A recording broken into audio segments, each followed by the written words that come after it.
मोतिहारी स्थित महात्मा गांधी केंद्रीय विश्वविद्यालय में तृतीय दीक्षांत समारोह का भव्य आयोजन किया गया। इस ऐतिहासिक अवसर पर भारत के उपराष्ट्रपति सीपी राधाकृष्णन मुख्य अतिथि के रूप में शामिल हुए। समारोह में राज्यसभा के सभापति हरिवंश नारायण सिंह, बिहार के राज्यपाल सैयद अता हसनैन, उप मुख्यमंत्री सम्राट चौधरी, सांसद राधा मोहन सिंह सहित कई गणमान्य लोग उपस्थित रहे। इस अवसर पर स्नातक, स्नातकोत्तर और पीएचडी के छात्रों को डिग्रियां प्रदान की गईं। वहीं मेधावी छात्रों को गोल्ड मेडल देकर सम्मानित किया गया। उपराष्ट्रपति सीपी राधाकृष्णन ने अपने संबोधन में चंपारण की ऐतिहासिक धरती और महात्मा गांधी को नमन करते हुए स्वतंत्रता संग्राम में उनके योगदान को याद किया। उन्होंने विश्वविद्यालय द्वारा दी जा रही गुणवत्तापूर्ण शिक्षा की सराहना की और छात्रों को देश के नवनिर्माण में सक्रिय भूमिका निभाने का आह्वान किया। वहीं उप मुख्यमंत्री सम्राट चौधरी ने छात्रों को बधाई देते हुए मोतिहारी में जल्द एयरपोर्ट निर्माण की घोषणा की, जिससे क्षेत्र के विकास को नई गति मिलने की उम्मीद जताई गई। समारोह में शिक्षा, संस्कार और राष्ट्र निर्माण की भावना का समन्वय देखने को मिला और इसे चंपारण के लिए एक ऐतिहासिक दिन माना गया। मगध हुआ करता था, तब भी ये जो बिहार का पार्ट था, सबसे ज्यादा यूनिवर्सिटी इसी इलाके में होते थे।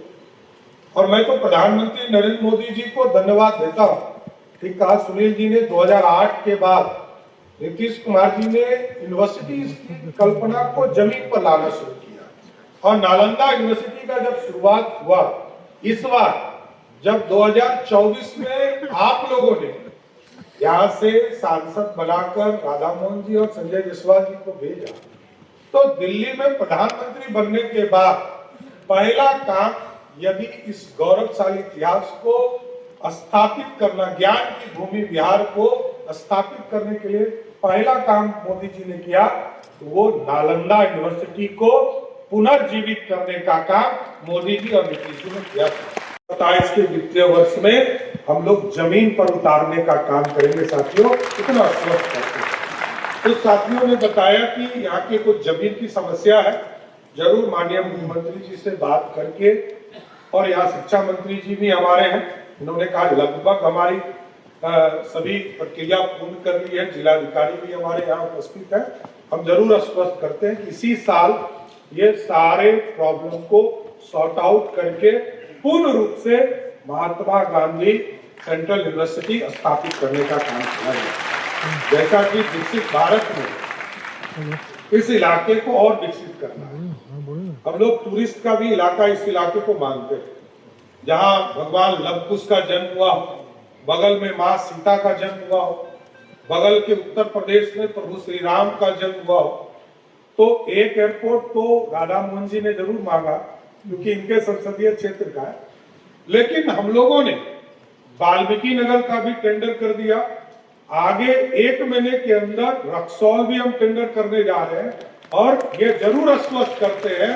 अभी जिलाधिकारी जी से हम लोगों ने तुरंत थोड़ा देर पहले ही पूछा है, इसके जमीन की फिजिबिलिटी का रिपोर्ट तैयार किया जा रहा है।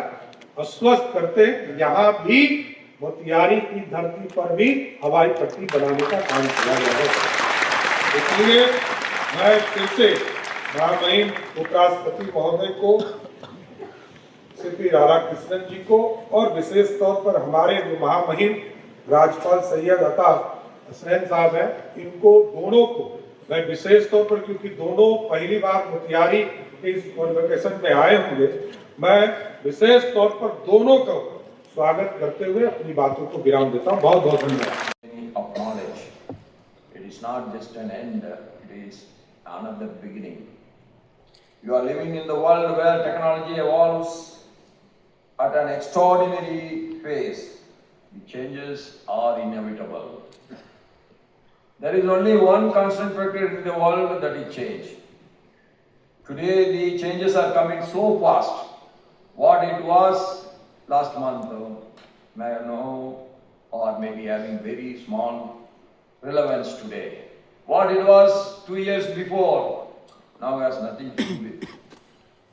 I remember when we were young, we are supposed to go to a private institution to learn only the typewriting. Now there is no typewriting manufacturer in the whole of the world. So what it was and what it is today, there is a night and day difference, and the changes are so fast. So, in this rapidly evolving world, the adoption of new age technologies will be the key enabler of progress. Fields such as artificial intelligence and data science are redefining the possibilities and opening new avenues for growth and innovation. I encourage you to embrace these advancements with curiosity and responsibility, using them not only for personal success but also to empower the entire community. Technology, when guided by the ethical intent, can become a powerful force for nation building. On this occasion, I also urge all of you to embrace the guiding principles of Rashtra Pratham, nation first. Equally important is your role in building a healthy and resilient society. A society never accepts the non-ethical things.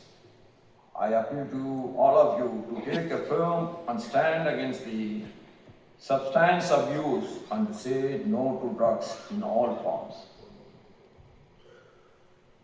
We must be controlled by only our thoughts.